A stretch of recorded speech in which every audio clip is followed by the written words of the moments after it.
మొదటి దినవృత్తాంతముల గ్రంథం 13వ అధ్యాయం. దావీదు సహస్రాధిపతులతోనూ శతాధిపతులతోనూ అధిపతులందరితోనూ ఆలోచన చేసి సమాజముగా కూడిన ఇశ్రాయేలీలందరితో ఇలాగు సెలవిచ్చెను.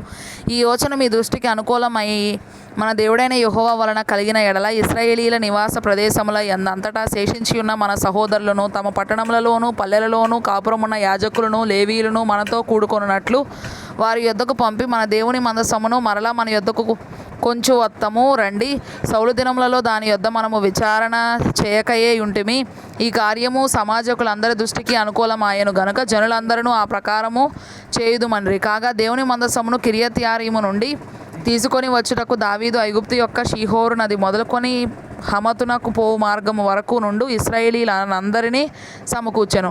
కెరూబుల మధ్య నివాసము చేయు దేవుడైన యెహోవా నామం పెట్టబడిన ఆయన మందసమును యూదాలో నుండి కిర్యత్యారీము అనబడిన బాలా నుండి తీసుకొని వచ్చుటకై అతడును ఇశ్రాయేలీలందరూ అచ్చడికి పోయిరి. వారు దేవుని మందసమును ఒక క్రొత్త బండి మీద ఎక్కించి అబీనాదాబు ఇంట నుండి తీసుకొని వచ్చిరి.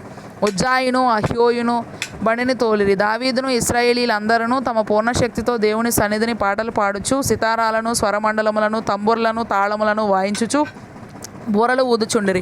వారు కీదోను కళ్ళమునొద్దకు వచ్చినప్పుడు ఎడ్లకు కాలు జారినందున మందసమును పట్టుకొనవలనని ఉజ్జా చేయి చాపగా యెహోవా కోపం అతని మీద రగులుకొనెను. అతడు తన చేయి మందసమునొద్దకు చాపగా ఆయన అతని మొత్తెను గనుక అతడు అక్కడనే దేవుని సన్నిధిని చనిపోయెను.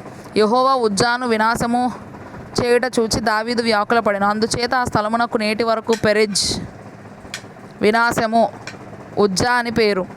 ఆ దినమున దావీదు దేవుని విషయమై భయమొంది దేవుని మందసమును నా యొద్దకు నేను ఏలాగు తీసుకొని పోవుదునని అనుకొని మందసమును తన యొద్దకు దావీదు పురమునకు తీసుకొని పోక దానిని గిత్తీయుడైన ఓబెదెదోము ఇంటిలోనికి కొనిపోయెను. దేవుని మందసము ఓబెదెదోము ఇంటిలో అతని కుటుంబమునొద్ద 3 నెలలు ఉండగా యెహోవా ఓబెదెదోము ఇంటి వారిని అతని సొంత అంతటిని ఆశీర్వదించెను.